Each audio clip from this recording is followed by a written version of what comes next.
À l'époque, on ne demandait pas l'avis aux enfants. On imposait un cadre, mais du coup, il n'y avait aucune prise en compte de l'individualité de l'enfant qui était coupé de ses émotions et qui devenait des adultes très dans la pensée, mais pas forcément très heureux.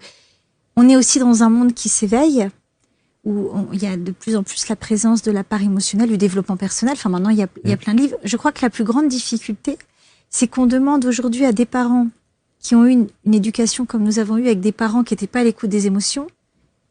Et on demande à ces parents d'écouter des émotions alors qu'eux-mêmes n'ont pas appris à écouter ces émotions. Et je crois très sincèrement que c'est ça la difficulté. C'est comment je peux écouter les émotions de mon enfant alors que moi, à aucun moment, on est venu m'écouter. D'où la frustration, la colère, l'injustice que ça peut venir réveiller chez un parent. Et tout ce que je te donne. Et je reviens sur la question de l'enfant roi.